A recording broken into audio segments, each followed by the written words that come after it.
ವಿದ್ಯಾರ್ಥಿಗಳೆಲ್ಲರಿಗೂ ನನ್ನ ನಮಸ್ಕಾರಗಳು ಹಾಗೂ ಈ ದಿನದ ಆನ್ಲೈನ್ ತರಗತಿಗೆ ತಮ್ಮೆಲ್ಲರನ್ನು ಸ್ವಾಗತಿಸುತ್ತಾ ಈ ದಿನದ ತರಗತಿಯನ್ನು ಪ್ರಾರಂಭ ಮಾಡ್ತಾ ಇದ್ದೇನೆ. ನಿನ್ನೆಯ ಒಂದು ತರಗತಿಯಲ್ಲಿ ಮೈಕ್ರೋಬ್ಸ್ ಇನ್ ಹ್ಯೂಮನ್ ವೆಲ್ಫೇರ್ ಅನ್ನುವಂತಹ ಒಂದು ಚಾಪ್ಟರ್ನಲ್ಲಿ ನಾವು ಏನು microbes in industries, microbes are used in industries like beverage industries, ಪಾನೀಯಗಳನ್ನು ತಯಾರಿಸುವಂತಹ ಕೈಗಾರಿಕೆಗಳಲ್ಲಿ ಈ ಮೈಕ್ರೋಬ್ಸ್ ಅನ್ನು ಬಳಕೆ ಮಾಡುವಂಥದ್ದು. ಹಾಗೆ microbes in house hold products, ಏನು ಮನೆಯಲ್ಲಿ ತಯಾರಾಗುವಂತಹ ಪದಾರ್ಥಗಳೇನಿದೆ ಅದರಲ್ಲಿ ಮೈಕ್ರೋಬ್ಸ್ನ ಒಂದು ಪಾತ್ರ ಏನು ಅನ್ನೋದರಲ್ಲಿ ನಾವು ಕರ್ಡ್ ಫ್ರಮ್ ಮಿಲ್ಕ್, ಹಾಲು ಮೊಸರಾಗುವಂಥ ಕ್ರಿಯೆ, ಹಾಗೆಯೇ ಗಿಣ್ಣು ಅಂತ ಕರಿತೀವಿ. ಚೀಸ್ ಅಂದರೆ ಗಿಣ್ಣು, ಒಂದು ಸ್ವಾದಿಷ್ಟವಾಗಿರ್ತಕ್ಕಂಥ ಫುಡ್ ಐಟಮ್. ಅದು ಯಾವುದರಿಂದ ತಯಾರಿಸ್ತೇವೆ ಅಂದಾಗ ಮಿಲ್ಕಿಂದ ತಯಾರಿಸುವಂಥದ್ದು ಮಿಲ್ಕ್ ಮೇಡ್ ಐಟಮ್, ಚೀಸ್ ಅಂತ ಹೇಳ್ತೀವಿ.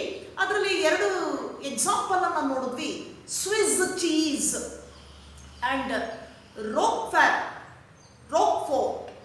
ಆ ಒಂದು cheese that one made or introduced in France, Roquefort cheese, that is the sheep milk cheese, is the milk of sheep. ಈ ರೀತಿ ನಾವು ನೋಡ್ತಾ ಹೋದ್ವಿ. ಹಾಗೆ ಇಂಡಸ್ಟ್ರೀಸ್ ಅಲ್ಲಿ East, that fungi play major role, similar fungi play a major role in two industries, like one is beverage industries and another one small scale, that is one is bakeries. In bakeries, so in bakeries it is called baker yeast because it is used in the manufacturing or preparation of bread. In beverage industries it is called Baker's yeast because it is used in beverage industries as a fermenter. That yeast fermenting a beverages like beer, wine, whiskey, brandy, and release of ethanol. Then microbes in the production of antibiotics, example penicillin from Penicillium notatum, that penicillin antibiotic discovered by Alexander Fleming. Later their use explained by Howard Florey, Ernest Chain. All these three shared a Nobel Prize for discovery of that antibiotic penicillin. Then that penicillin was first introduced in soldiers, wounded soldiers, when they wounded in the Second World War. That antibiotic cures the wounds and other diseases. Later different kinds of antibiotics produced from different microbes than used to cure deadly diseases like plague, leprosy, diphtheria, etc. So in yesterday's class we discussed all these concepts. Now in today's class we will discuss about microbes used for the production of chemicals, enzymes and bioactive molecules.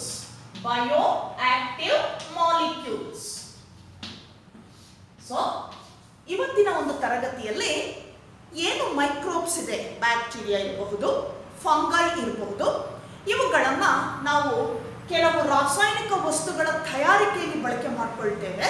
ಹಾಗೆ ಎನ್ಸೈಮ್ಸ್ನ ಒಂದು ತಯಾರಿಕೆಯಲ್ಲಿ ಬಳಕೆ ಮಾಡಿಕೊಳ್ತೇವೆ.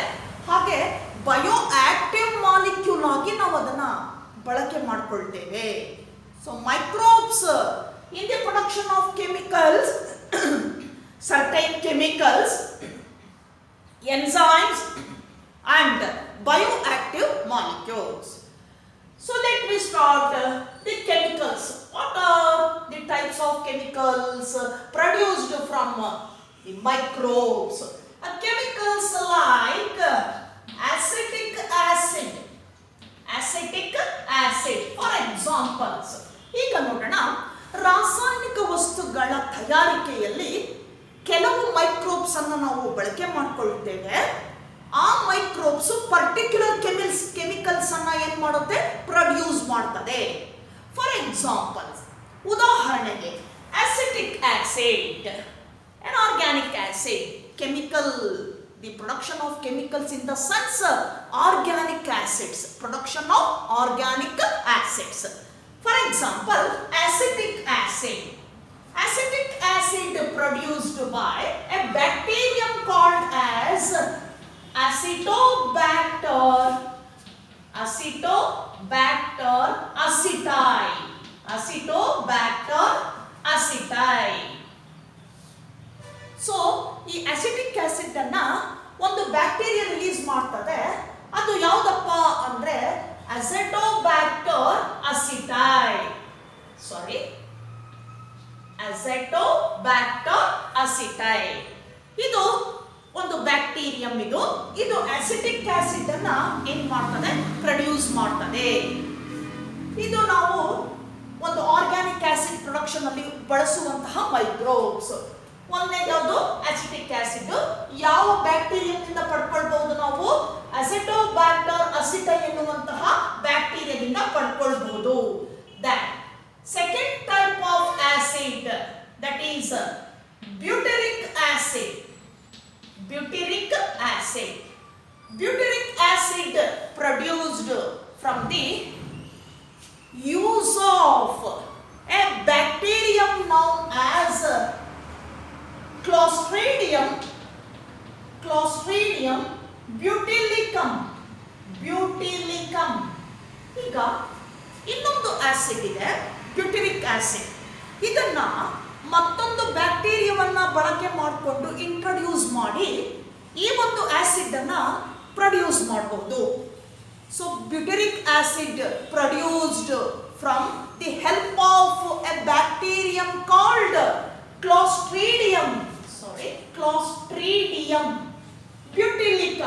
Clostridium butylicum.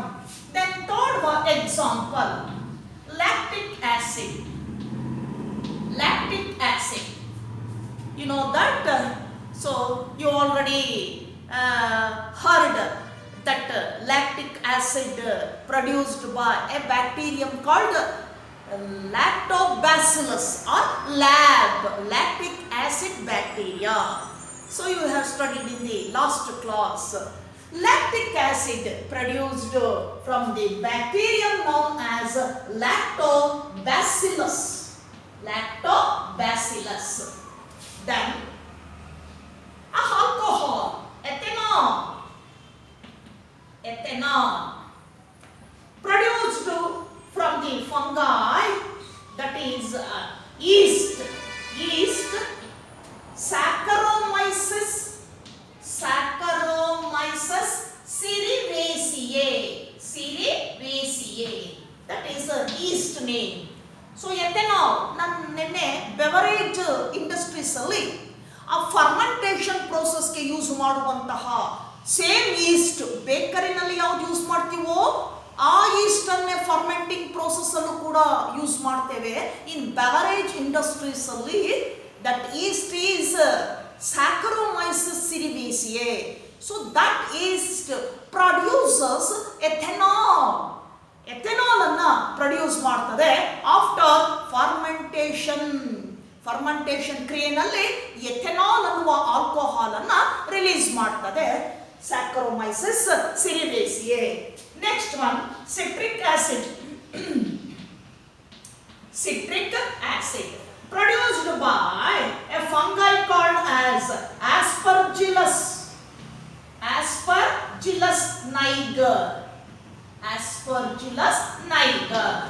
So these are good examples for how certain microbes involved in the production of chemicals like organic acids and alcohol. ಕೆಲವು microbes ಏನಿದೆ ಇವು ಈ ರಾಸಾಯನಿಕ ಆಮ್ಲಗಳ ತಯಾರಿಕೆಯಲ್ಲಿ ಒಂದು ಪಾತ್ರವನ್ನು ವಹಿಸುತ್ತೆ, ಬಿಡುಗಡೆ ಮಾಡ್ತದೆ. ಹಾಗೆ ಏನು ಒಂದು ಆಲ್ಕೋಹಾಲ್ ಒಂದು ತಯಾರಿಕೆಯಲ್ಲೂ ಕೂಡ ಕೆಲವು ಮೈಕ್ರೋಬ್ಸ್ಗಳು ಇನ್ವಾಲ್ವ್ ಆಗಿರ್ತದೆ. ಅಂತಹ ಉದಾಹರಣೆಯನ್ನು ನಾವಿಲ್ಲಿ ಕೊಡ್ತಾ ಇದ್ದೇವೆ. ಒಂದು ಅಸಿಟಿಕ್ ಆಸಿಡ್ ಅಂತಕ್ಕಂಥದ್ದು ಅಸೆಟೋಬ್ಯಾಕ್ಟರ್ ಅಸಿಟೈ ಅನ್ನುವಂತಹ ಬ್ಯಾಕ್ಟೀರಿಯಾದಿಂದ ನಾವು ಪಡ್ಕೊಳ್ಬಹುದಾಗಿದೆ, ಪ್ರೊಡ್ಯೂಸ್ ಮಾಡ್ಕೊಳ್ಬಹುದಾಗಿದೆ. ಎರಡನೇದಾಗಿ ಬ್ಯೂಟಿರಿಕ್ ಆಸಿಡ್ ಅಂತಕ್ಕಂಥದ್ದನ್ನ ಮತ್ತೊಂದು ಬ್ಯಾಕ್ಟೀರಿಯಂ ಕ್ಲಾಸ್ಟ್ರೀಡಿಯಂ ಬ್ಯೂಟಿಲಿಕಮ್ ಅನ್ನುವಂತಹ ಬ್ಯಾಕ್ಟೀರಿಯಾದಿಂದ ನಾವು ಅದನ್ನ ಪ್ರೊಡ್ಯೂಸ್ ಮಾಡ್ಕೊಳ್ಬಹುದಾಗಿದೆ. ಹಾಗೆ ಲ್ಯಾಕ್ಟಿಕ್ ಆಸಿಡ್ ಅನ್ನ ಲ್ಯಾಕ್ಟೋಬ್ಯಾಸಿಲಸ್ ಅನ್ನುವಂತಹ ಬ್ಯಾಕ್ಟೀರಿಯಾದಿಂದ, ಅದರ್ವೈಸ್ ಕಾಲ್ಡ್ ಆಸ್ ಲ್ಯಾಬ್ ಅಂತ ಕರಿತೇವೆ, ಲ್ಯಾಕ್ಟಿಕ್ ಆಸಿಡ್ ಬ್ಯಾಕ್ಟೀರಿಯಾ, ಈ ಬ್ಯಾಕ್ಟೀರಿಯಾದಿಂದ ಪಡ್ಕೊಳ್ಬಹುದಾಗಿದೆ. ಹಾಗೆ ethanol from yeast Saccharomyces cerevisiae, citric acid released or produced by Aspergillus niger, it is a fungi. ಏನದು ಫಂಗೈ, ಅದು Aspergillus niger, it can produce citric acid.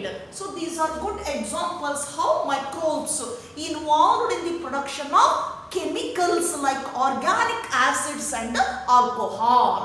Now the enzymes, coming to the enzymes, certain enzymes produced by microbes, certain enzymes produced by microbes, those enzymes are used in different fields, So what are those enzymes produced by microbes? For example, first type of enzymes. In enzymes, examples, first one, lipases, a kind of enzyme. Lipases, a kind of enzyme. This enzyme used in detergent formulations, in laundry.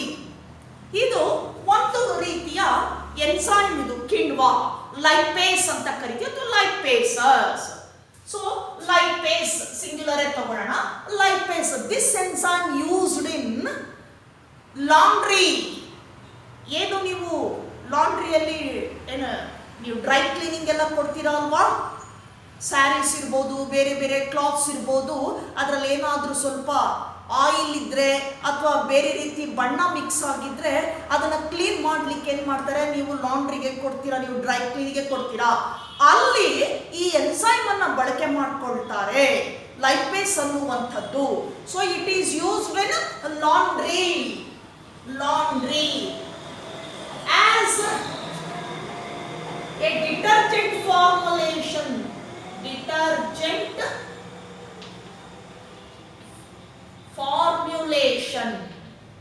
So it is used as a detergent formulation in laundries.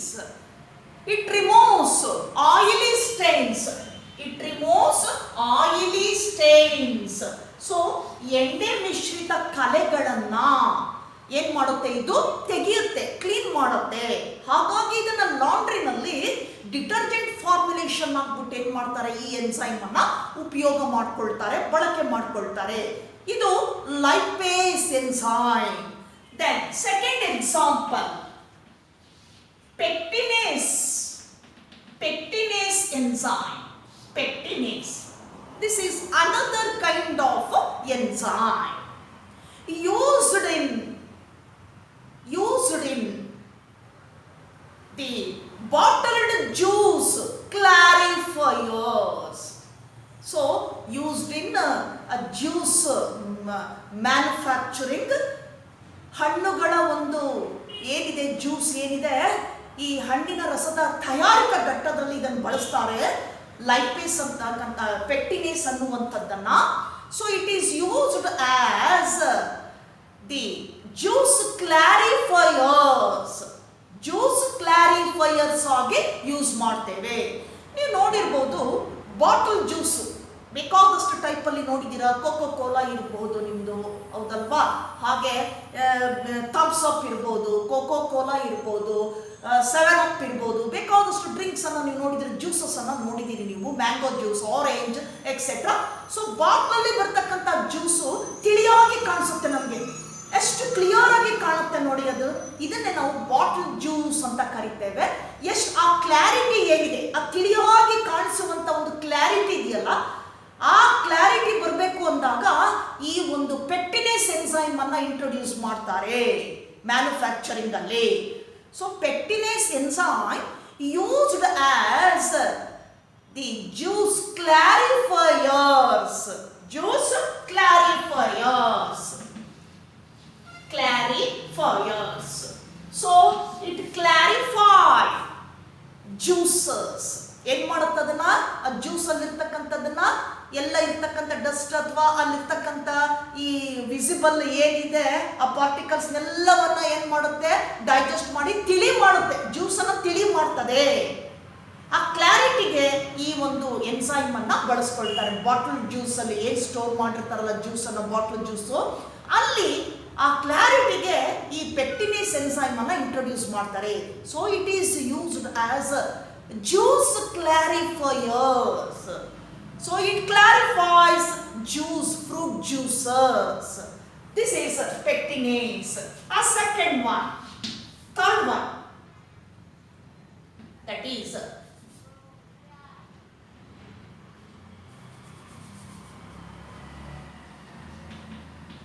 streptokinase.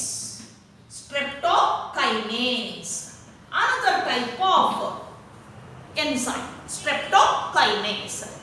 Streptokinase enzyme produced by a bacterium called as Streptococcus. Streptococcus.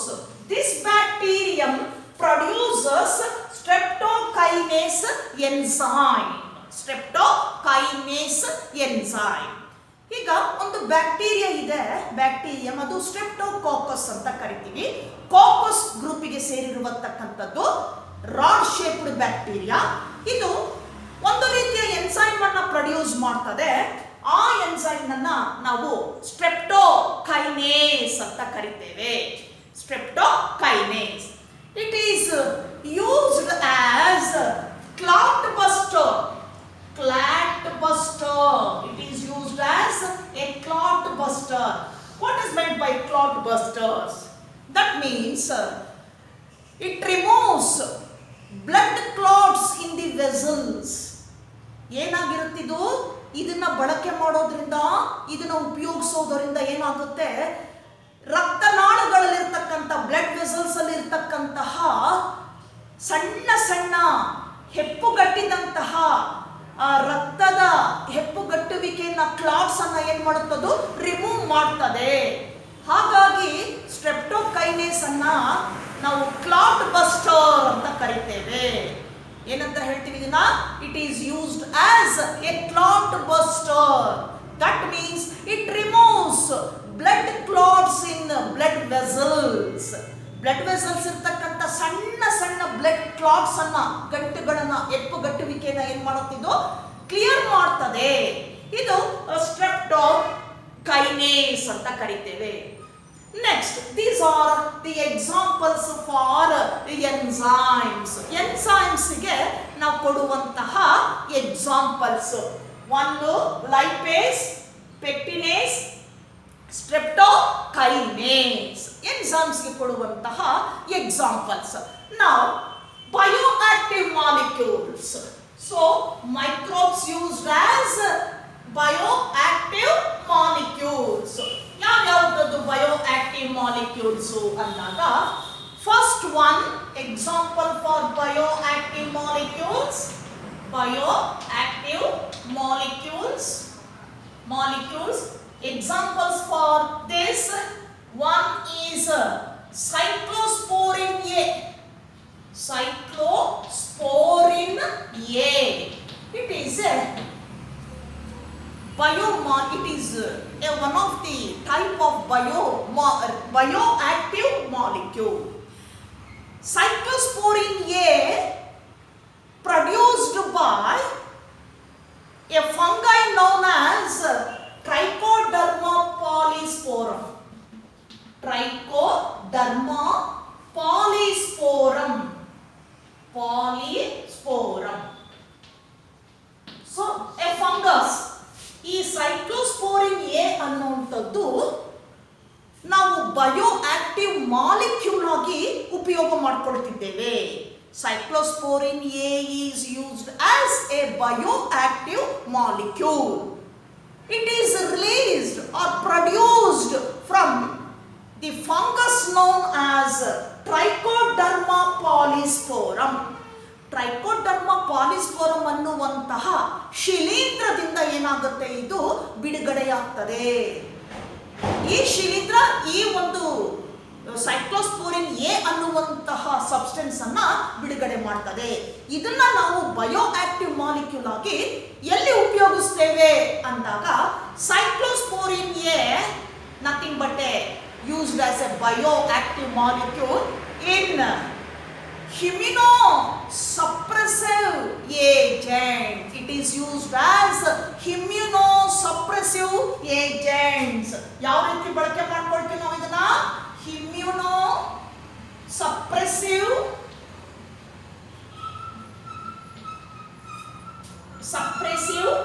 agents.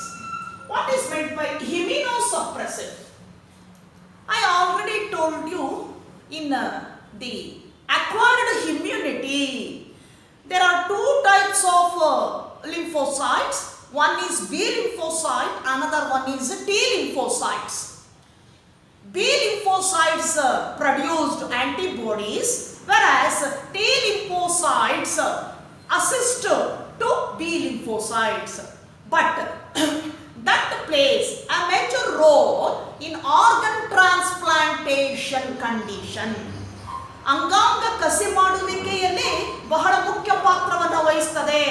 ಅದನ್ನೇ ನಾವು cell mediated immunity, that provides cell mediated immunity, T lymphocytes. So immunosuppressive means those organ transplanted patients, ಯಾರು ಅಂಗಾಂಗ ಕಸಿಯನ್ನು ಮಾಡಿಸ್ಕೊಂಡಿರ್ತಾರೋ, they have graft or transplant ಅಂದ್ರೆ ಕಸಿ ಮಾಡಿಸ್ಕೊಂಡವರು, ಕಸಿ ತೆಗೆದುಕೊಂಡವರು, kidney ಇರ್ಬೋದು, liver ಇರ್ಬೋದು, ಇದನ್ನ ಬೇರೆಯವರಿಂದ ಪಡ್ಕೊಂಡಿರ್ತಕ್ಕಂಥದ್ದು. ಯಾಕೆಂದ್ರೆ ಅವರಲ್ಲದು ವರ್ಕ್ ಮಾಡ್ತಾ ಇರೋಲ್ಲ, ರೀಪ್ಲೇಸ್ ಮಾಡಿ ಟ್ರಾನ್ಸ್ಪ್ಲಾಂಟ್ ಮಾಡ್ತಾರೆ. ಹಾಗೆ ಬೇರೆಯವರಿಂದ ಪಡೆದಂತ ಅಂಗಾಂಗವನ್ನ ನಾವು ಗ್ರಾಫ್ಟ್ ಅಂತ ಕರಿತೀವಿ ಅಥವಾ ಪ್ಲಾಂಟ್ ಅಂತ ಕರಿತೀವಿ, ಟ್ರಾನ್ಸ್ಪ್ಲಾಂಟ್ ಅಂತ ಕರಿತೇವೆ. ಹೀಗೆ ಅಂತಹ ಪೇಷಂಟ್ಸ್ ಅಲ್ಲಿ ಏನಾಗ್ತದೆ, T lymphocytes recognized the transplant or graft, then ಏನ್ ಮಾಡ್ತದೆ, it rejects that transplant. ಆ T lymphocytes ಏನ್ ಮಾಡುತ್ತೆ, they rejected transplant, ವರ್ಕ್ ಮಾಡೋದಿಲ್ಲ. ಅದು ರೆಕಗ್ನೈಸ್ ಮಾಡುತ್ತೆ ಸೆಲ್ಫಿಂಗ್ ಅಂಡ್ ನಾನ್ ಸೆಲ್ಫಿಂಗ್, ಇದು ನಿನ್ನ ದೇಹದಲ್ಲ ಬೇರೆಯವರ ದೇಹದ್ದು ಅಂತ ವರ್ಕ್ ಮಾಡ್ಕೊಂಡು ಏನ್ ಮಾಡುತ್ತೆ, ಅದು ರಿಜೆಕ್ಟ್ ಮಾಡುತ್ತೆ ಅದನ್ನ. ಅಂತಹ ಪೇಷಂಟ್ಸ್ ಏನ್ ಮಾಡ್ತಾರೆ, ಲೈಫ್ ಲಾಂಗ್ ಒಂದು ಇಂಜೆಕ್ಷನ್ಸ್ ಅನ್ನ ಕೊಡ್ತಾರೆ. ಅಲ್ಲಿ ದಟ್ ಈಸ್ ಇಮ್ಯುನೋಸಪ್ರೆಸೆಂಟ್ಸ್ ಅಂತ ಕರಿತೇವೆ. ಆ ಇಮ್ಯುನೋಸಪ್ರೆಸೆಂಟ್ ಏನಿದೆ ಅದರಲ್ಲಿ ಈ ಸೈಕ್ಲೋಸ್ಪೋರಿನ್ ಎ ಅನ್ನ ಉಪಯೋಗ ಮಾಡ್ಕೊಳ್ತಾರೆ. It is used as immunosuppressive agents. Again ಮಾಡ್ತದೆ, ಆ ಪೇಷಂಟ್ ಅಲ್ಲಿ T lymphocytes ಸಪ್ರೆಸ್ ಆಗ್ತದೆ. ಸೊ ಅವ್ರು ಲೈಫ್ ಲಾಂಗ್ ಆ ಒಂದು ಟ್ರೀಟ್ಮೆಂಟ್ ಅನ್ನ ತಗೊಳ್ಬೇಕು. ಆ ಟ್ರೀಟ್ಮೆಂಟ್ಗೆ ಕೊಡ್ತಕ್ಕಂಥ ಮೆಡಿಸಿನ್ ಏನಿದೆ, ದಟ್ ಈಸ್ ಇಮ್ಯುನೋಸಪ್ರೆಸಿವ್ ಏಜೆಂಟ್ಸ್ ಅಂತ ಹೇಳ್ತೇವೆ. That is in the form of an injection. So ಇಲ್ಲಿ ಇದನ್ನು ಬಳಕೆ ಮಾಡ್ಕೊಳ್ತಾರೆ. Cyclosporin A used as immunosuppressive agent. It is produced by a fungus known as Trichoderma polysporum. Then another one, second example, statin. Statin, nothing but another bioactive molecule. It is used as a blood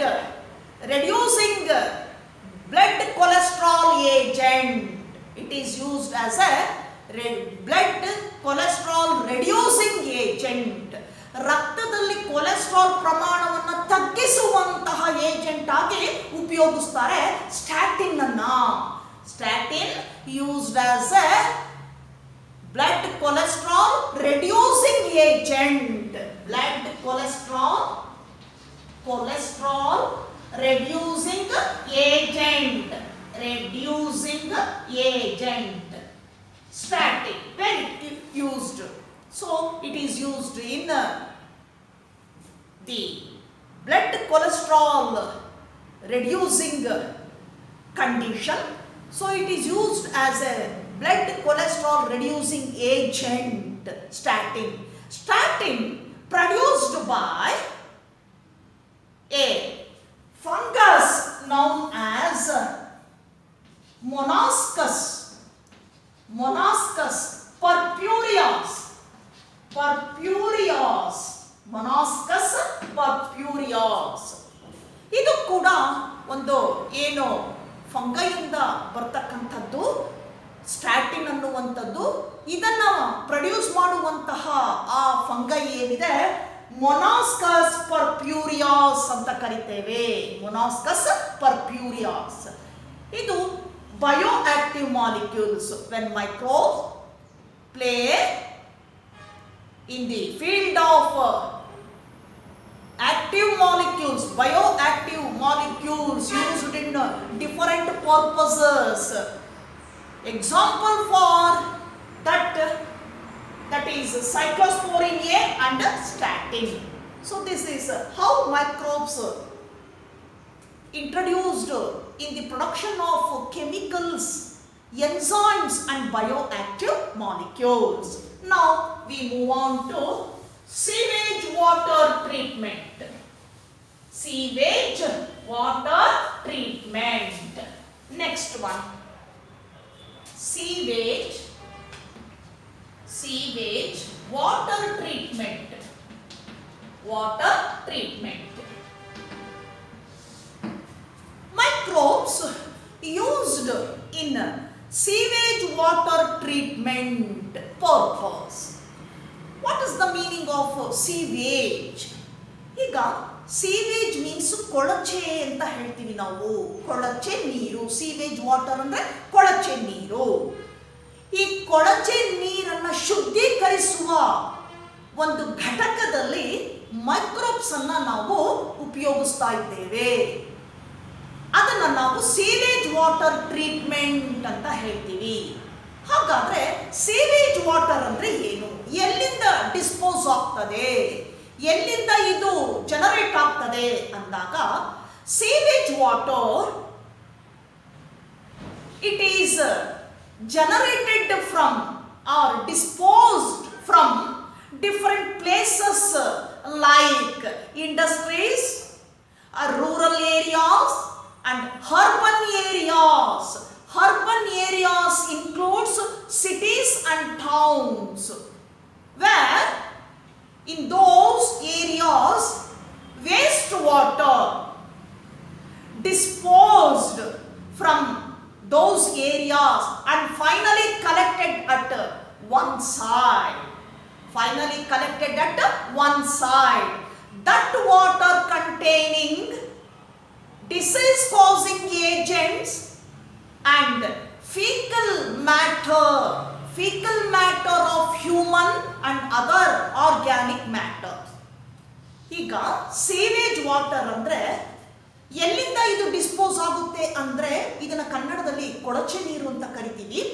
ಎಲ್ಲಿಂದ ಇದು ಬರುತ್ತೆ ಅಂದಾಗ, collect ಆಗಿ ಬರುತ್ತೆ ಅಂದಾಗ ನಗರ ಪ್ರದೇಶದಿಂದ, ಹಳ್ಳಿ ಪ್ರದೇಶದಿಂದ, ಹಾಗೆ ಕೈಗಾರಿಕೆ ಒಂದು ಘಟಕಗಳಿಂದ ಇದು ಕನೆಕ್ಟ್ ಆಗಿ ಹೊರಗಡೆ ಬರ್ತದೆ. ನಗರ ಪ್ರದೇಶಗಳಲ್ಲಿ ಏನು ಹ್ಯೂಮನ್ ಏನಿದೆ ಡ್ರೈನೇಜ್ ವಾಟರ್ ಅಂತ ಹೇಳ್ತೀವಲ್ಲ, ಹ್ಯೂಮನ್ ಫೀಸಸ್ ಮ್ಯಾಟರ್, ಫೀಕಲ್ ಮ್ಯಾಟರ್, ಆ ನೈಟ್ರೋಜಿನಸ್ ವೇಸ್ಟ್ ಬರುವಂತಹ ಆ ನೀರಿದೆಯಲ್ಲ, ಡ್ರೈನೇಜ್ ವಾಟರ್ ಇದೆಯಲ್ಲ, ಅದು ಸಿಟಿಯಿಂದ ಬರುವಂಥದ್ದು. ಹೋಟೆಲ್ಸ್ ಇರ್ಬೋದು, ರೆಸ್ಟೋರೆಂಟ್ ಇರ್ಬೋದು, ಹೀಗೆ ವಿವಿಧ ಕಡೆಯಿಂದ, ಸಿಟಿಗಳಿಂದ, ನಗರ ಪ್ರದೇಶಗಳಲ್ಲಾದ್ರೆ ಹೋಟೆಲು, ರೆಸ್ಟೋರೆಂಟು, ಡ್ರೈನೇಜ್ ವಾಟರ್, ಈ ಮೂರು ಕೂಡ ನಾವು ಸೀವೇಜ್ ಅಂತ ಕರಿತೀವಿ. Containing faecal matter of human and other waste material. ನಾವಿನ್ನು ರೂರಲ್ ಸೈಡಿಗೆ ಬಂದಾಗ ಏನಿದೆ, ಆ ರೂರಲ್ ಸೈಡಲ್ಲಿ ಬರ್ತಕ್ಕಂತಹ ಆ ವಾಟರು ಕಲುಷಿತ ನೀರು. ಎಲ್ಲ ನೀರು ಬರ್ತದೆ ಅಲ್ಲಿ.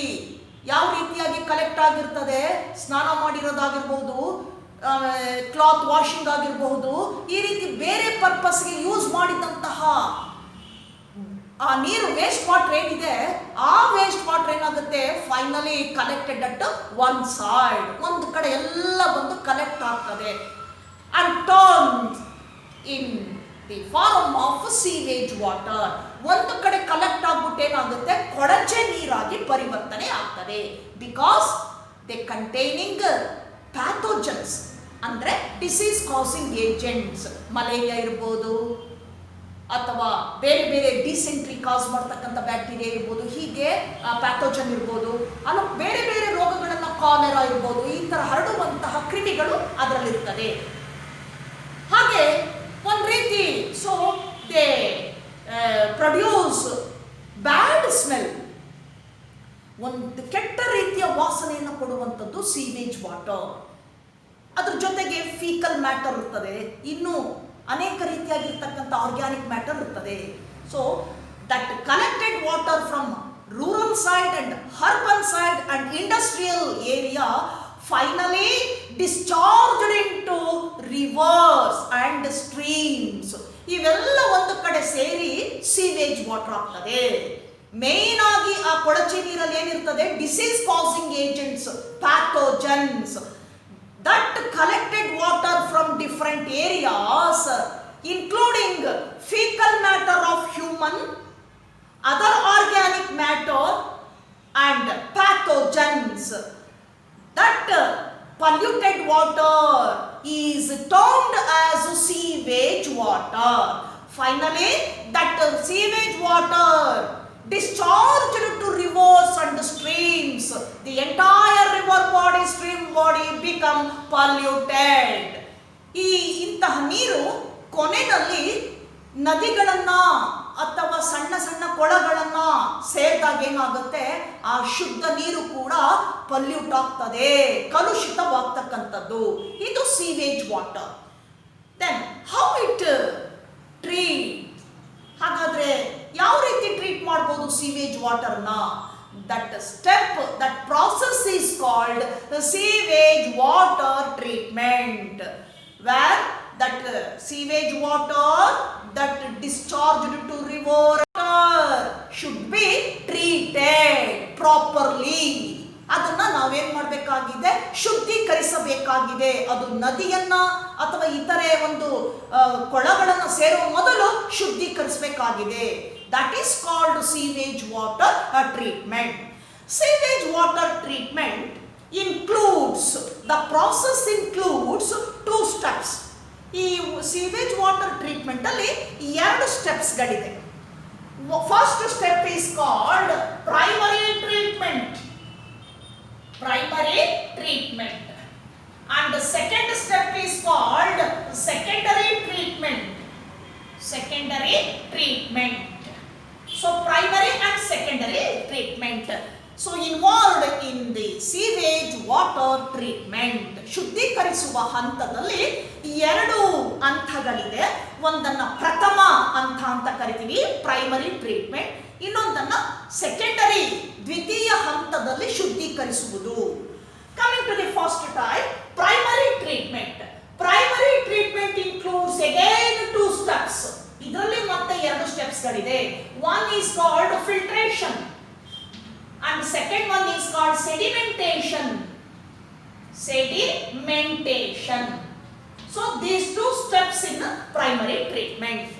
ಮತ್ತೆ ಪ್ರೈಮರಿ ಟ್ರೀಟ್ಮೆಂಟ್ ಅಲ್ಲಿ 2 ಹಂತಗಳಿದೆ. ಒಂದು ಫಿಲ್ಟ್ರೇಷನ್ ಅಂತ ಕರಿತೇವೆ, ಮತ್ತೊಂದನ್ನ ಸೆಡಿಮೆಂಟೇಷನ್ ಅಂತ ಹೇಳ್ತೇವೆ. In the filtration step, it removes debris of the water. What is meant by debris? Nothing but kasa kaddi ಅಂತ ಕರೀತೇವೆ, floating debris. ಆ ನೀರಿನ ಮೇಲೆ ತೇಲುವಂತಹ ಕಸ, ಕಡ್ಡಿ, ಹಗುರವಾಗಿರುವಂತಹ ಮಟೀರಿಯಲ್ ಏನಿದೆ ಅದನ್ನ ಡೆಬ್ರಿಸ್ ಅಂತ ಕರೀತೇವೆ. So they always float on the surface surface of the water. ಹಗುರವಾಗಿರುವುದರಿಂದ ನೀರಿನ ಮೇಲೆ ತೇಲುತ್ತೆ. Those debris removed from the filtration step. Filtration ಇಂದ ಏನ್ ಮಾಡ್ತಾರೆ, ಸೋಸುವಿಕೆಯಿಂದ ಅವುಗಳನ್ನ ತೆಗಿತಾರೆ, ಆ ಡೆಬ್ರೀಸ್ ಅನ್ನ ರಿಮೂವ್ ಮಾಡ್ತಾರೆ. Then in the second step sedimentation, it removes soil and pebbles. Soil and small pebbles, ಸಣ್ಣ ಸಣ್ಣ ಕಲ್ಲುಗಳು, ಪೆಬಲ್ಸ್ ಅಂತ ಕರಿತೇವೆ. ಸೊ ಈ ತರ ಸಣ್ಣ ಸಣ್ಣ ಕಲ್ಲುಗಳು ಮತ್ತೆ ಸಾಯಿಲ್ ಅನ್ನ ಏನ್ ಮಾಡುತ್ತೆ, ಇದು ರಿಮೂವ್ ಮಾಡ್ತದೆ. ಆ ಸೆಡಿಮೆಂಟೇಷನ್ ಅಂತ ಕರಿತೇವೆ. ಎರಡನೇ ಹಂತ sedimentation. Then after the completion of filtration and sedimentation, the supernatant ಅಂದ್ರೆ ಮೇಲ್ಭಾಗದಿಂದ ಶುದ್ಧೀಕರಿಸಿ ಬಂದಂತಹ ಫಿಲ್ಟ್ರೇಷನ್ ಮತ್ತೆ ಸೆಡಿಮೆಂಟೇಷನ್ ಇಂದ ಬಂದಂತಹ ಆ ತಿಳಿ ನೀರು ಇದೆಯಲ್ಲ, ಆ ಸಿವೇಜ್ ತಿಳಿ ನೀರು, ಅದನ್ನ ನಾವೇನಂತ ಕರಿತೇವೆ, ದಟ್ ಸೂಪರ್ನೆಟೆಂಟ್ ಈಸ್ ಕಾಲ್ಡ್ ಎಫ್ಲುಯೆಂಟ್. ಏನಂತ ಹೇಳ್ತೀವಿ ಅದನ್ನ? ಎಫ್ಲುಯೆಂಟ್ ಅಂತ ಕರಿತೇವೆ. Effluent is nothing but the filtrate water. Filtrate water through the filtration. Effluent ಅಂದ್ರೆ ತಿಳಿ ನೀರು. The filtrate water of filtration and sedimentation steps. ಈ ಎರಡು ಸ್ಟೆಪ್ ಇಂದ ಬಂದಂತಹ ಫಿಲ್ಟ್ರೇಟ್ ವಾಟರ್ ಎಫ್ಲುಯೆಂಟ್ ಅಂತ ಕರಿತೀವಿ, ಆ ತಿಳಿಯನ್ನ. So effluent, this effluent now passed to the secondary treatment. ಇದನ್ನೇನ್ ಮಾಡ್ತಾರೆ, ಈಗ ತಿಳಿಯನ್ನ ಈ ಎರಡನೇ ಘಟಕಕ್ಕೆ ಪಾಸ್ ಮಾಡ್ತಾರೆ. ಅದನ್ನ, ಆ ವಾಟರ್ ಅನ್ನ, ಎಫ್ಲುಯೆಂಟ್ ಅನ್ನ ಫಿಲ್ಟ್ರೇಷನ್ ಆಗಿ ಸೆಡಿಮೆಂಟೇಷನ್ ಆದಾಗ ಬರುವಂತಹ ನೀರೇನಿದೆ, ಆ ಸೂಪರ್ನೆಟೆಂಟ್ ತಿಳಿ ನೀರೇನಿದೆ, ಅದನ್ನ ಎಫ್ಲುಯೆಂಟ್ ಅಂತ ಕರಿತೀವಿ. Effluent nothing but filtrate water after the filtration and sedimentation process. Then effluent passed to the secondary treatment. ಎಲ್ಲಿ ಪಾಸ್ ಮಾಡ್ತಾರೆ ಅದನ್ನೀಗ? ಎರಡನೇ ಘಟಕಕ್ಕೆ ಪಾಸ್ ಮಾಡ್ತಾರೆ, ದ್ವಿತೀಯ ಹಂತಕ್ಕೆ ಪಾಸ್ ಮಾಡ್ತಾರೆ. So the sedimentation, that is the settled pebbles and soil. ಈ ಎರಡನೇ ಹಂತದಲ್ಲಿ ಬಾಟಮ್ ಅಲ್ಲಿ ಕೆಳಗಡೆ ಸೆಟ್ಲ್ ಆದಂತಹ ಸಣ್ಣ ಸಣ್ಣ ಕಲ್ಲುಗಳು ಅಂದ್ರೆ ಪೆಬಲ್ಸ್ ಮತ್ತೆ ಸಾಯಿಲ್, ಇದನ್ನ ಗಿರ್ಟ್ ಅಂತ ಕರಿತೀವಿ ನಾವು. ಇದನ್ನ ಗಿರ್ಟ್ ಅಂತ ಹೇಳ್ತೀವಿ. ನೀವು ನೋಡಿರ್ಬೋದು, ಡ್ರೈನೇಜ್ ಅನ್ನ ಕ್ಲೀನ್ ಮಾಡುವಾಗ ಒಂದ್ ರೀತಿ ಪೇಸ್ಟ್ ಟೈಪ್ ಆ ಪೈಪ್ಗಳಿಗೆ ಏನಾಗಿರ್ತದೆ, ಈ ತರ ಸೆಟ್ಲ್ ಆಗಿರ್ತದೆ ವೇಸ್ಟ್, ಅದನ್ನೇ ನಾವು ಗಿಲ್ಟ್ ಅಂತ ಕರಿತೀವಿ. ಹಾಗೆ ಈ ಫಿಲ್ಟ್ರೇಷನ್ ಸೆಡಿಮೆಂಟೇಷನ್ ಇಂದ ಕೆಳಗಡೆ ಕೂತಂತಹ ಏನು ಆ ಕಲ್ಲು ಮಣ್ಣು ಇದೆ, ಅದನ್ನ ನಾವೇನಂತ ಕರಿತೇವೆ, ಇಲ್ಲಿ ಗಿಲ್ಟ್ ಅಂತ ಕರಿತೇವೆ. So that becomes primary sludge. ಅದನ್ನ ಈಗ ನಾವೇನಂತ ಕರಿತೀವಿ, ಅದನ್ನ ಪ್ರೈಮರಿ ಸ್ಲಡ್ಜ್ ಅಂತ ಕರಿತೇವೆ. Primary sludge. ಯಾವುದದು primary sludge? That is grit. Grit ಅಂತ ಕರಿತೀವಿ. Composition of soil and small pebbles settle down. ಕೆಳಗಡೆ ಉಳಿದಂತಹ ಆ ಸಣ್ಣ ಸಣ್ಣ ಕಲ್ಲುಗಳು ಮತ್ತೆ ಮಣ್ಣು, ಇದನ್ನ ನಾವೇನಂತ ಹೇಳ್ತೀವಿ, ಗಿರ್ಟ್ ಅಂತ ಕರಿತೀವಿ. ಇದನ್ನೇ ನಾವು ಪ್ರೈಮರಿ ಸ್ಲಡ್ಜ್ ಅಂತ ಕರಿತೀವಿ. ಮೇಲಿನ ತಿಳಿಯನ್ನ ಎರಡನೇ ಹಂತಕ್ಕೆ ವರ್ಗಾಯಿಸ್ತೇವೆ, ಇನ್ನೊಂದು ಹಂತದಲ್ಲಿ ಟ್ರೀಟ್ಮೆಂಟ್ ಮಾಡೋದಕ್ಕೆ ಆ ಎಫ್ಲುಯೆಂಟ್ ಅನ್ನ. ನಾವು the effluent passed to secondary treatment unit. ಎರಡನೇ ಘಟಕಕ್ಕೆ ಏನ್ ಮಾಡ್ತೇವೆ, ಇಲ್ಲಿ ನಾವು ಪಾಸ್ ಮಾಡ್ತೇವೆ. In the secondary treatment stage where there are number of aeration tanks, number of aeration tanks with outlets. ಈಗ ಎರಡನೇ ಘಟಕದಲ್ಲಿ ಸೆಕೆಂಡರಿ ಟ್ರೀಟ್ಮೆಂಟ್ ಅಲ್ಲಿ ಏನಿದೆ, ದೊಡ್ಡದಾಗಿರ್ತಕ್ಕಂಥ ಟ್ಯಾಂಕ್ಸ್ ಇರ್ತವೆ. ಸೊ ಈ ಟ್ಯಾಂಕ್ಸ್ ಗೆ ಈ ರೀತಿ ಒಂದು ಔಟ್ಲೆಟ್ ಇರ್ತದೆ, ಒಂದು ಓಪನಿಂಗ್ ಇರ್ತದೆ. ಇದನ್ನ ನಾವು ಏರೇಟೆಡ್ ಟ್ಯಾಂಕ್ಸ್ ಅಂತ ಕರಿತೇವೆ. ಈ ತರ ಔಟ್ಲೆಟ್ ಇರ್ತದೆ, ಇದನ್ನ ನಾವು ಔಟ್ಲೆಟ್ ಅಂತ ಕರಿತೀವಿ. ಸೊ ಎಫ್ಲುಯೆಂಟ್, ಪ್ರೈಮರಿಯಿಂದ ಬಂದಂತಹ ಎಫ್ಲುಯೆಂಟ್ ಅನ್ನ ಎಲ್ಲಿಗೆ ಪಾಸ್ ಮಾಡ್ತೀವಿ, ಈ ಟ್ಯಾಂಕ್ಸ್ ಗಳಿಗೆ ಪಾಸ್ ಮಾಡ್ತೇವೆ. ಈ ಟ್ಯಾಂಕ್ಗಳಿಗೆ, ಈ ಟ್ಯಾಂಕಿಗೆ ಏನಂತ ಕರಿತೀವಿ, ಏರೇಷನ್ ಟ್ಯಾಂಕ್ಸ್ ಅಂತ ಕರಿತೇವೆ. ವಿತ್ ಔಟ್ಲೆಟ್, ಈ ತರ ಒಂದು ಔಟ್ಲೆಟ್ ಇರ್ತದೆ. ಇರ್ತದೆ. Then introduced aerobic bacteria and fungi.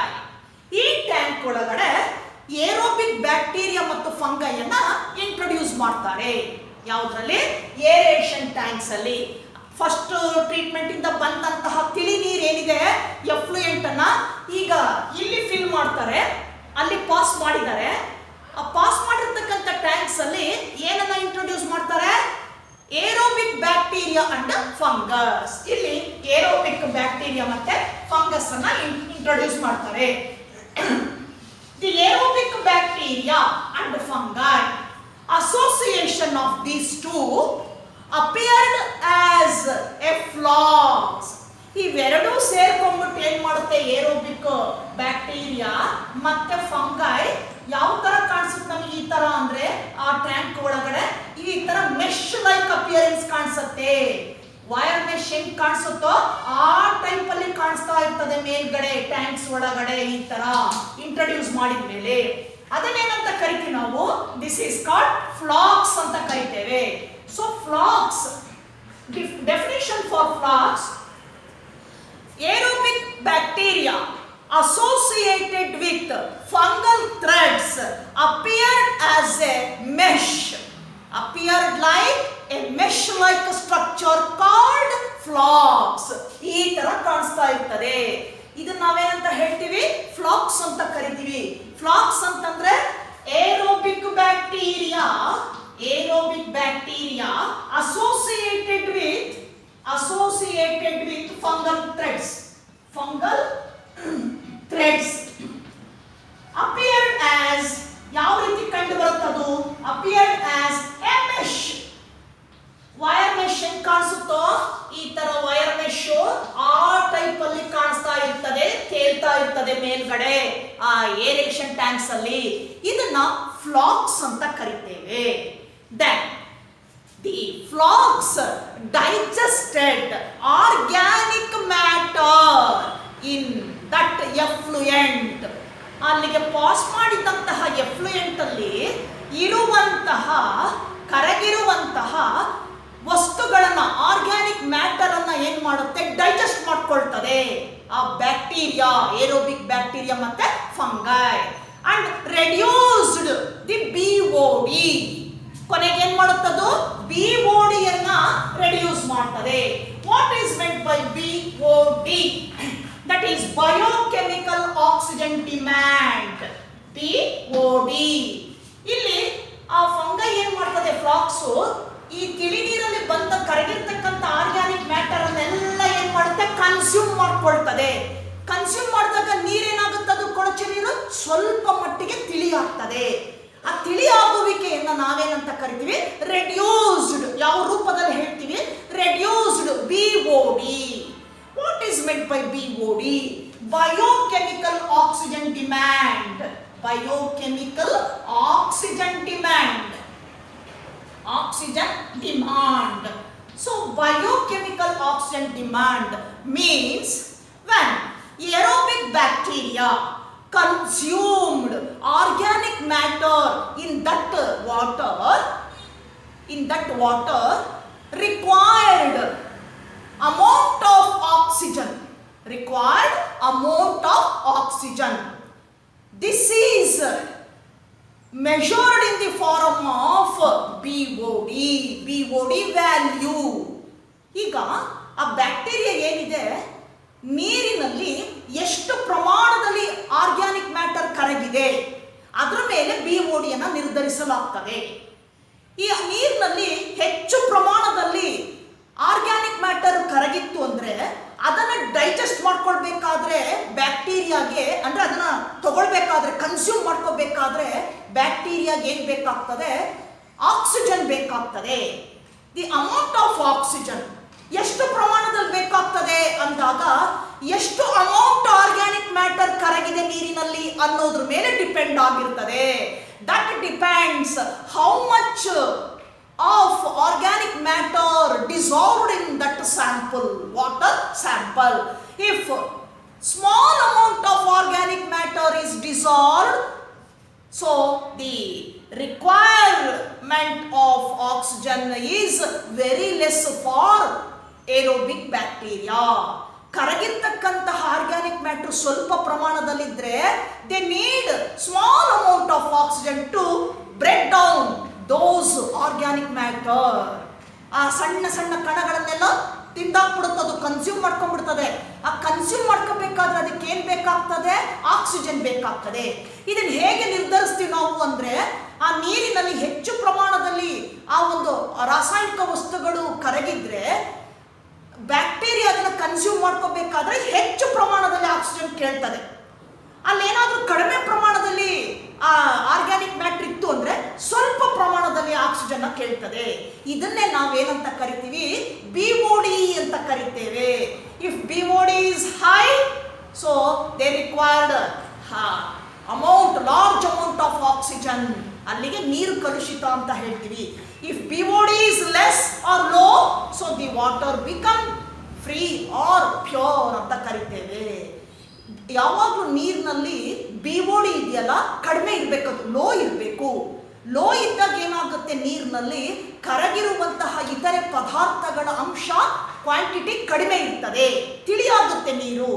ಈ ಅಂಶ ಜಾಸ್ತಿ ಇತ್ತು ಅಂದಾಗ ಏನಾಗ್ತದೆ, ಅದನ್ನ ಜೀರ್ಣಿಸ್ಕೊಳ್ಳೋದಕ್ಕೆ ಮೈಕ್ರೋಬ್ಸ್ಗೆ ಏನಾಗ್ತದೆ, ಹೆಚ್ಚು ಪ್ರಮಾಣದಲ್ಲಿ ಆಕ್ಸಿಜನ್ ಬೇಕಾಗ್ತದೆ. ಆಗೇನಾಗುತ್ತೆ, ನೀರಲ್ಲಿ ಡಿಮ್ಯಾಂಡ್ ಆಗ್ತದೆ, ಆಕ್ಸಿಜನ್ ಡಿಮ್ಯಾಂಡ್ ಆಗ್ತದೆ.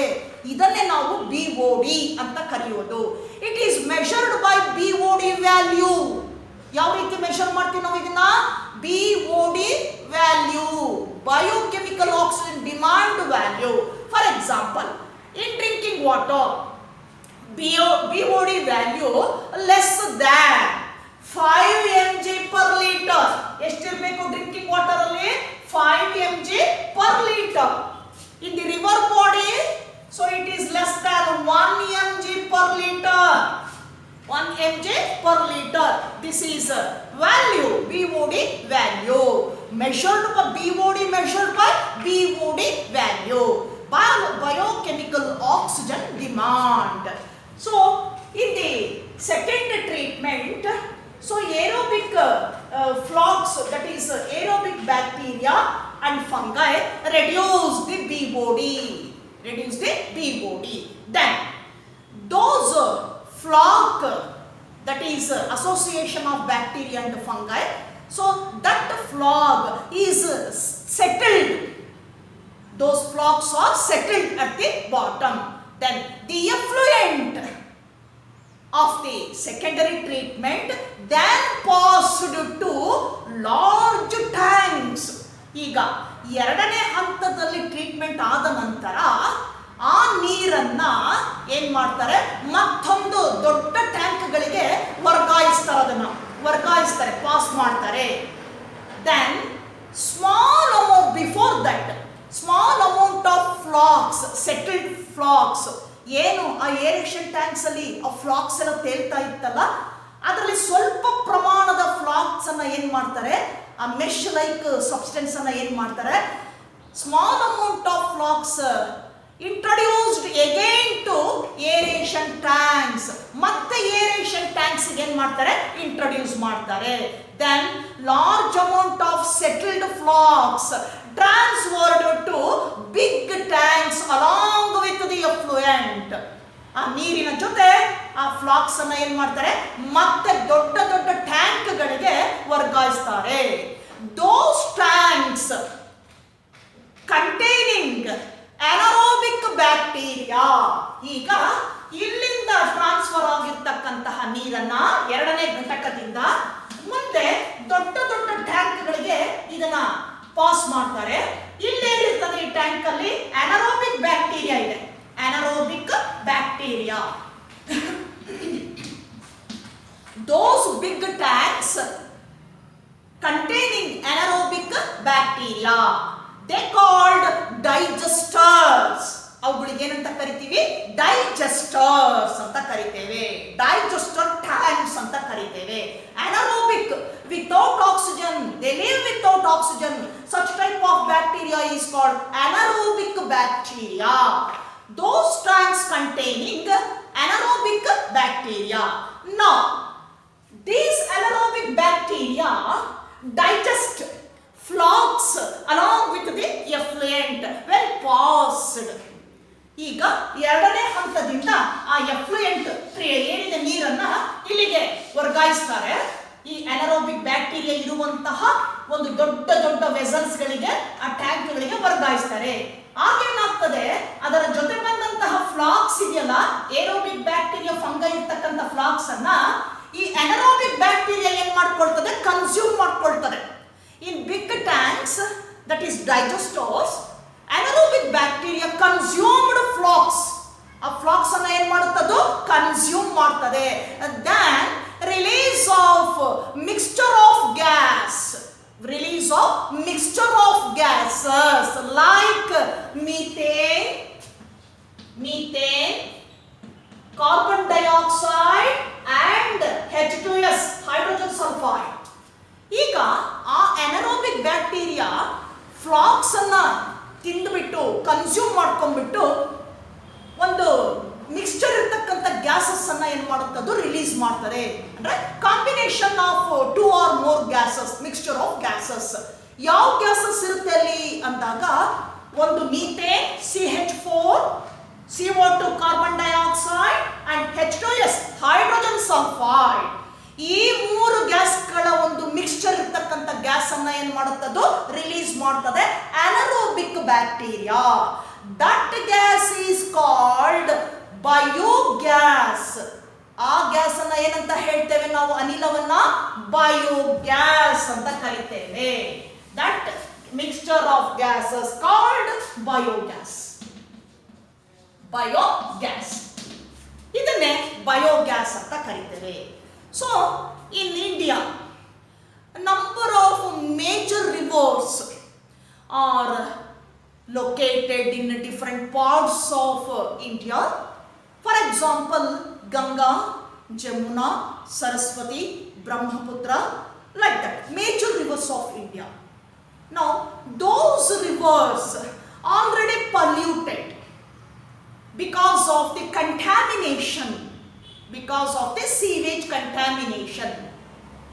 Now, the Ministry of Environment and Forest, the Ministry of Environment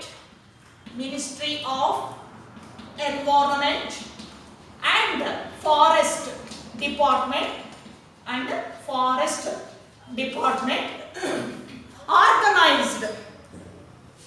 organized some plans, ಕೆಲವು ಯೋಜನೆಗಳನ್ನು ಆರ್ಗನೈಸ್ ಮಾಡಿದೆ. ಯಾವ ಡಿಪಾರ್ಟ್ಮೆಂಟ್ ಅದು, department of ministry and forest.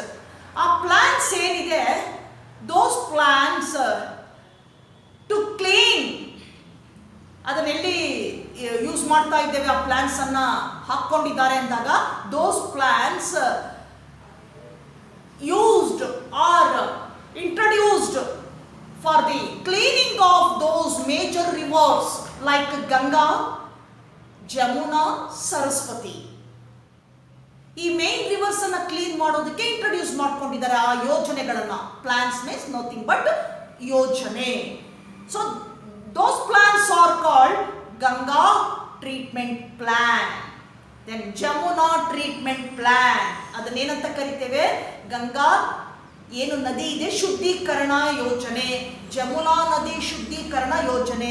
So ಈ ರೀತಿಯಾಗಿ ಪ್ಲಾನ್ಸ್ ಅನ್ನು ಆರ್ಗನೈಸ್ ಮಾಡ್ಕೊಂಡಿದ್ದಾರೆ, through which a cleaning Ganga and Jamuna river water by the sewage water treatment type. ಈ ರೀತಿಯಾಗಿ ಅದನ್ನ ಕ್ಲೀನ್ ಮಾಡ್ತಾ ಇದ್ದಾರೆ. So this is the brief summary of the sewage water treatment sewage water treatment plants and steps. Now we move on to the next one, biogas. Biogas. So biogas, otherwise called as gobar gas. Biogas is a mixture of methane. Biogas is a mixture of methane, CO2 and H2, hydrogen gas. So this biogas released from the special type special type of bacteria called methanogens. Methanogens. So these bacteria ground in the cellulosic matter. ಇದು biogas ಅನ್ನೋದು ಒಂದು group bacteria ಇದೆ, ಅದನ್ನು ನಾವು ಮೆಥನೋಜನ್ಸ್ ಅಂತ ಕರಿತೀವಿ. ಈ ಬ್ಯಾಕ್ಟೀರಿಯಾದಿಂದ release ಆಗ್ತದೆ. ಈ ಮೆಥನೋಜನ್ಸ್ ಅನ್ನುವಂತಹ ಬ್ಯಾಕ್ಟೀರಿಯಾ ಸೆಲ್ಯುಲೋಸಿಕ್ ಪದಾರ್ಥ ಇರುವಂತಹ ಪದಾರ್ಥದ ಮೇಲೆ ಏನಾಗುತ್ತೆ, ಬೆಳೆಯುತ್ತೆ. ಸೆಲ್ಯುಲೋಸಿಕ್ ಸಬ್ಸ್ಟೆನ್ಸ್ ಅಂತ ಕರಿತೇವೆ. So cellulosic substance nothing but the plants. ಸಸ್ಯದಲ್ಲೇ ಇರೋದು cellulose. The plant cell covered by protected by cell wall made up of cellulose. ಆ ಸೆಲ್ಯುಲೋಸ್ ಅಲ್ಲಿ ಇರ್ತಕ್ಕಂಥದ್ದು. So the cattle, cow and buffaloes, ಹಸು ಏನಿದೆ ಹಾಗೆ ಎಮ್ಮೆಗಳು ಏನಿದೆ, ಇವು ಸಸ್ಯವನ್ನು ಅಂದರೆ ಹುಲ್ಲನ್ನು ತಿನ್ನುತ್ತೆ. ಹಾಗಾಗಿ ಆ ಹುಲ್ಲಿನಲ್ಲಿ ಏನಿರ್ತದೆ, ಈ ಸೆಲ್ಯುಲೋಸ್ ಇರುತ್ತೆ, ಸೆಲ್ಯುಲೋಸ್ ಮ್ಯಾಟರ್ ಇರ್ತದೆ. ಇಂತಹ ಮ್ಯಾಟರ್ ಅಲ್ಲಿ ಏನಾಗುತ್ತೆ, ಮೆಥನೋಜನ್ಸ್ ಎನಾರ್ಮಸ್ ಆಗಿ ಬೆಳೆಯುತ್ತೆ. So cattles, buffaloes feed grasses as a food. In the rumen part of buffaloes, rumen nothing but a digestive part, one of the part of digestive system, that is called rumen. ಎಲ್ಲಿ, buffaloes ಅಲ್ಲಿ. ಈ ಏನು ಎಮ್ಮೆಗಳು ಅಥವಾ ಹಸುಗಳು ಅಂತ ಹೇಳ್ತೀರಿ, ಅದರ ಜಠರದಲ್ಲಿ ಒಂದು ಭಾಗ ಇದೆ, ಅದನ್ನ ರುಮೆನ್ ಅಂತ ಕರಿತೀವಿ. Rumen part of the digestive system, where the grass containing cellulose, that cellulose matter digested in the rumen part of buffaloes. ಈ ಭಾಗದಲ್ಲಿ ಏನಾಗುತ್ತೆ, ಅದು ಬ್ರೇಕ್ ಡೌನ್ ಆಗಿ ಡೈಜೆಸ್ಟ್ ಆಗ್ತದೆ. By that time methanogens along with the cellulose, ಆ cellulose ಜೊತೆ ಬಂದಿರತಕ್ಕಂಥ ಮೆಥನೋಜನ್ಸ್ ಏನ್ ಮಾಡ್ತದೆ, digest cellulose matter in the rumen part of buffaloes. Then they comes out through dung. ಕೊನೆಗೆ ಏನಾಗುತ್ತಿದ್ದು, ಹೊರಗಡೆಗೆ ಬರ್ತದೆ ಮೆಥನೋಜನ್ಸ್. ಯಾವ ರೂಪದಲ್ಲಿ ಬರ್ತದೆ, ಡಂಗರ ರೂಪದಲ್ಲಿ ಬರ್ತದೆ. ಡಂಗ್ ಮೀನ್ಸ್ ಸೆಗಣಿ ಅಂತ ಏನ್ ಹೇಳ್ತೀರಿ ಅದು. ಸೊ ಇದರಲ್ಲಿ ಏನಾಗಿರ್ತದೆ, ಅನ್ಡೈಜೆಸ್ಟೆಡ್ ಆಗಿ ಉಳಿದಿರ್ತಕ್ಕಂಥ ವೇಸ್ಟ್ ಏನಾಗುತ್ತೆ, ಸೆಗಣಿಯ ರೂಪದಲ್ಲಿ ಹೊರಗೆ ಬರುತ್ತೆ, ಡಂಗ್ ರೂಪದಲ್ಲಿ ಹೊರಗೆ ಬರ್ತದೆ. That dung contains enormous quantity of methanogens bacteria. ಆ ಮೆಥನೋಜನ್ಸ್ ಬ್ಯಾಕ್ಟೀರಿಯಾ ಇರ್ತದೆ ಅದರಲ್ಲಿ. ನಾವು that dung can be used as the production of, used for the production of biogas. ಅದೇ ಸೆಗಣಿಯನ್ನು ಉಪಯೋಗಿಸಿಕೊಂಡು biogas, nothing but gobar gas, it is also called gobar gas. ಆ production ತಯಾರಿಕೆಯಲ್ಲಿ ಈ ಡಂಗನ್ನು ಬಳಸ್ಕೊಳ್ತಾರೆ. So this is the diagrammatic view of a typical biogas plant. ನೋಡಿ ಹೇಗಿದೆ ಇದು. ಇದನ್ನೇ ನಾವು ಬಯೋಗ್ಯಾಸ್ ಪ್ಲಾಂಟ್ ಅಂತ ಕರಿತೀವಿ, ಅಥವಾ ಆ ಏನು ಟ್ಯಾಂಕ್ ಇದೆಯಲ್ಲ ಅದನ್ನೇ ನಾವು ಪ್ಲಾಂಟ್ ಅಂತ ಹೇಳೋದು, ಬಯೋಗ್ಯಾಸ್ ಪ್ಲಾಂಟ್. ಸೊ ಯಾವ ರೀತಿ ಇದನ್ನ ಮಾಡ್ತಾರೆ, ಒಂದು ಕನ್ಸ್ಟ್ರಕ್ಟ್ ಮಾಡ್ತಾರೆ ಅಂದಾಗ, biogas plant construct 10 to 12 feet of large tanks and filled with slurry, that is dung mixed with water. That water is called slurry. ಈಗ ಒಂದು 10 ರಿಂದ 12 ಅಡಿ ಎತ್ತರದ ಟ್ಯಾಂಕ್ ಅನ್ನ ನಿರ್ಮಾಣ ಮಾಡ್ಕೊಳ್ತಾರೆ. Look at this diagram. ಈ ತರ ಟ್ಯಾಂಕ್ ಅನ್ನ ನಿರ್ಮಾಣ ಮಾಡ್ಕೊಳ್ತಾರೆ. ಇದಕ್ಕೆ ಪಕ್ಕದಲ್ಲಿ ಒಂದು, ಇಲ್ಲಿ ನೋಡ್ರಿ, ಈ ತರ ಒಂದು ಡೈಜೆಸ್ಟರ್ ಇದೆ ಒಂದು. ಸೊ ಇಲ್ಲಿ ಆ ಸೆಗಣಿ ಮತ್ತೆ ನೀರನ್ನ ಮಿಶ್ರಣ ಮಾಡಿ ಅದನ್ನ ನೀರಾಗಿ ಮಾಡ್ತಾರೆ. ಸೆಗಣಿಯನ್ನ ನೀರಾಗಿ ಮಾಡ್ತಾರೆ. ಅದನ್ನ ಬಗ್ಗಡ ಅಂತ ಕರಿತೇವೆ ನಾವು ಕನ್ನಡದಲ್ಲಿ. ಇಂಗ್ಲಿಷ್ ಅಲ್ಲಿ ಆದ್ರೆ ಸ್ಲರಿ ಅಂತ ಕರಿತೇವೆ. Dung thoroughly mixed with water, that is called slurry. ಏನಂತ ಹೇಳ್ತೀವಿ ಅದನ್ನ, ಸ್ಲರಿ ಅಂತ ಕರಿತೇವೆ. Then that slurry passes to this tank or biogas plant. ಈ ಟ್ಯಾಂಕ್ ಏನ್ ಮಾಡ್ತಾರೆ, ಅದನ್ನ ಫಿಲ್ ಮಾಡ್ತಾರೆ. Later, after some time in that slurry, number of enormous quantity of methanogens are present. ಅಲ್ಲೇನಿರ್ತದೆ methanogens bacteria ಇರುತ್ತೆ. Then after some time they produce gas, that is biogas or gobar gas. ಅಲ್ಲೇನು ಮಾಡ್ತದೆ, ಈ ಸ್ಲರಿಯಿಂದ ಕೆಲವು ಸಮಯದ ನಂತರ gas ಉತ್ಪತ್ತಿ ಆಗ್ತದೆ. ಆ ಗ್ಯಾಸ್ ಯಾರ ಆಕ್ಟಿವಿಟಿಯಿಂದ ಬರ್ತದೆ? ಮೆಥನೋಜನ್ಸ್ ಬ್ಯಾಕ್ಟೀರಿಯಾ. ಎಲ್ಲಿರುತ್ತೆ? ಆ ಒಂದು ಸ್ಲರಿಯಲ್ಲಿ ಇರ್ತದೆ. ಈಗ ಆ ಗ್ಯಾಸ್ ಏನಾಗುತ್ತೆ, ಪ್ರೊಡ್ಯೂಸ್ ಆಗಿರ್ತಕ್ಕಂತಹ ಗ್ಯಾಸ್ ಏನಾಗ್ತದೆ, comes out through this outlet. ಇಲ್ಲಿಗೆ ಬಂದು ಈ ಗ್ಯಾಸ್ ಹೋಲ್ಡರ್ ನ ಮುಖಾಂತರ, ಈ ಪೈಪಿನ ಮುಖಾಂತರ ಏನಾಗುತ್ತೆ, ಹೊರಗಡೆಗೆ ಬರ್ತದೆ. Then that outlet connecting for cooking, that is gas comes out through that outlet, so that can be used or connect for other pipes, then that is used for cooking, lighting, etc. ಆ ಹೊರಗೆ ಬಂದಂತಹ ಅನಿಲವನ್ನ ಮನೆಗಳಲ್ಲಿ ವಿದ್ಯುತ್ತಿಗಾಗಿ ಹಾಗೆ ಇಂಧನವಾಗಿ, lighting, cooking, ಅಡಿಗೆ ಮಾಡೋದಕ್ಕೆ ಮತ್ತೆ light ಪರ್ಪಸ್ಸಿಗೆ, ಏನು ನೀವು ಎಲೆಕ್ಟ್ರಿಸಿಟಿ ಅಂತ ಏನು ಹೇಳ್ತೀರಾ ಆ ಒಂದು ಪರ್ಪಸ್ಸಿಗೆ ಬಳಕೆ ಮಾಡಲಾಗ್ತದೆ. Then the waste slurry, that is called sludge, collected at another side. ಇಲ್ಲಿದೆ ನೋಡಿ, ಈ ಕಡೆ ಕಲೆಕ್ಟ್ ಆಗ್ತದೆ. That can be used for agriculture purpose as a fertilizer. ಅದನ್ನ ಕೃಷಿಯಲ್ಲಿ ಗೊಬ್ಬರವಾಗಿ ಬಳಕೆ ಮಾಡ್ಕೊಳ್ತಾರೆ. ಉಳಿದಂತಹ ಆ ಸ್ಲರಿಯನ್ನ, ಸ್ಲಡ್ಜ್ ಅನ್ನ, ಆ ಸಗಣಿಯಿಂದ ಉಳಿದಂತಹ ವೇಸ್ಟ್ ಏನಿದೆ ಅದನ್ನ ಗೊಬ್ಬರವಾಗಿ ಕೃಷಿಯಲ್ಲಿ ಬಳಕೆ ಮಾಡ್ಕೊಳ್ತಾರೆ. So this is the procedure of biogas. Biogas produced by a group of bacteria called methanogens present in the cellulosic matter. Then the buffaloes and cows eat or feed grasses containing cellulose matter. Then along with methanogens along with cellulosic matter, then digested in the rumen part of buffaloes, then comes out through the dung. That dung can be used as a biogas. This is the diagrammatic view or structure of typical biogas plant. Then the government of India, especially the Indian Agriculture Research Institute, IARI, Indian Agriculture Research Institute, developed these biogas plant in rural areas, because the availability of dung is more in rural area than urban. ಸಾಮಾನ್ಯವಾಗಿ ಗ್ರಾಮೀಣ ಪ್ರದೇಶಗಳಲ್ಲಿ ಹೆಚ್ಚಿನ ಪ್ರಮಾಣದಲ್ಲಿ ಸೆಗಣಿ ಸಿಗೋದ್ರಿಂದ ಏನು ಮಾಡ್ತಾರೆ, ಈ ಏನು ಒಂದು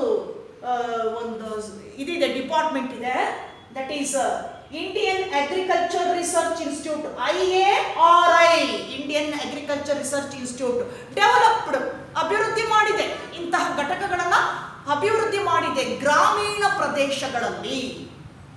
ಹಾಗಾಗಿ ಅಲ್ಲೇನಾಗ್ತದೆ, ಸೇಮ್ ಫ್ಯೂಯಲ್ ಅಂಡ್ ಎಲೆಕ್ಟ್ರಿಸಿಟಿ, ಅಲ್ಲಿ ಏನು ವಿದ್ಯುತ್ತನ್ನು ಬಳಕೆ ಮಾಡ್ಕೊಳ್ತಾರೆ, ಇಂಧನವನ್ನು ಬಳಕೆ ಮಾಡ್ತಾರೆ, ಅದನ್ನು ನಾವೇನು ಮಾಡ್ಬೋದು, ಕಂಟ್ರೋಲ್ ಮಾಡಿ ಅದರ ಬದಲಿಗೆ ಬಯೋಗ್ಯಾಸ್ ಅನ್ನ ಉಪಯೋಗಿಸ್ಕೊಳ್ಬೋದು. ಉಪಯೋಗಿಸೋದ್ರಿಂದ ಏನಾಗ್ತದೆ, ನಾವು ವಿದ್ಯುತ್ತನ್ನು ಕಡಿಮೆ ಮಾಡ್ಬೋದು, ಹಾಗೆ ಏನು ಒಂದು ಇಂಧನವನ್ನು ಬಳಸ್ಕೊಳ್ತೀವಿ ಅದನ್ನು ಕೂಡ, ಆ ಖರ್ಚನ್ನು ಕೂಡ ಕಡಿಮೆ ಮಾಡ್ಕೊಳ್ಬೋದು. ಇದು ಅವರ ಉದ್ದೇಶ. ಇನ್ನು ಹಳ್ಳಿಗಳನ್ನು ತಗೊಂಡ್ರೆ, ನಾವು ರೂರಲ್ ತಗೊಂಡ್ರೆ, Khadi and village industries commission, KVIS, K ಅಂದ್ರೆ Khadi, V village, I industries, C for commission. So Khadi and Village Industries Commission also supported for the development of these biogas plants in rural side. So this is the summary of biogas. In board examination, they ask biogas. Draw a neat labeled biogas plant and explain it for 5 marks. 5 marks ಗೆ ಕೇಳ್ತಾರೆ ಇದನ್ನ, expected question. Then sewage water treatment steps ಅನ್ನ ಕೇಳಬಹುದು, ಅಥವಾ 1 mark ಗೆ what is effluent, What is primary sludge? Then the flocks in the secondary treatment, that is called activated sludge. Activated sludge ಅಂತ ಕರಿತೀವಿ. ಆ ಸೆಟ್ಲ್ ಆಗಿರ್ತಕ್ಕಂಥ ಫ್ಲಾಕ್ಸ್ ಅನ್ನ activated sludge ಅಂತ ಕರಿತೇವೆ.